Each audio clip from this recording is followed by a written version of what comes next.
Bonjour à tous et bienvenue dans votre journal des produits de bourse de l'Obsa du mercredi 19 décembre. Encore un bond en avant à la Bourse de Paris, le CAC 40 progresse de 0,29% à 3648 points. L'indice parisien est porté par l'espoir d'un accord entre républicains et démocrates sur le dossier du mur budgétaire.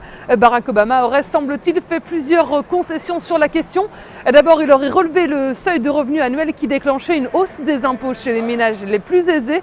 Et selon des sources non officielles mais proches des négociations, il serait aussi prêt à baisser les dépenses sociales.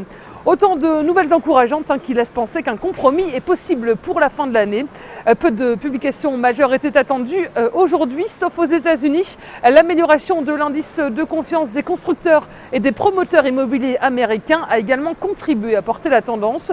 Et sur le front de la dette en zone euro, l'Espagne ne se résout toujours pas à demander l'aide de la zone euro. Et après la Grèce, c'est maintenant la Chypre qui risque le défaut de paiement. Le pays a émis une demande d'aide qui sera soumise à l'Eurogroupe le 21 janvier prochain. Du côté des valeurs, l'équipementier Alcatel-Lucent, vedette du CAC, à plus 8,28%. EADS gagne 2,59% et Renault, en revanche, recule d'1,93%. ST Microelectronics cède 0,28% après que Standard & Poor's ait déclassé sa note. Sur le marché des produits de bourse, les volumes sont en baisse avec 17,3 millions d'euros échangés dans une séance de hausse.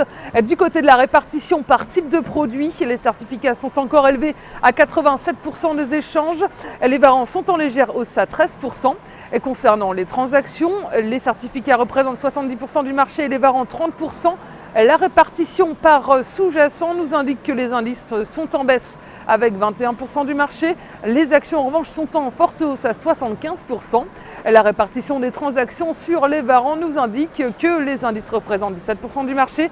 Les actions, on le voit, sont à 81%. Le taux de change et les matières premières sont à 1%. Aujourd'hui, on s'intéresse au pétrolier Total. Graphiquement, le titre s'est posé sur un support technique à 37% et rebondit au-dessus de ses moyennes mobiles à 20 et 50 jours. La validation d'une figure en biseau descendant plaide en faveur d'un rebond technique vers les précédents points hauts à 42 €. La stratégie qui vous est proposée pour jouer cette valeur, c'est l'achat du Warrant Call Total à 3401 tête Unicredit au prix d'exercice de 40 € et d'échéance au 7 juin 2013. Voilà, c'est tout pour aujourd'hui. Très bonne journée et à demain.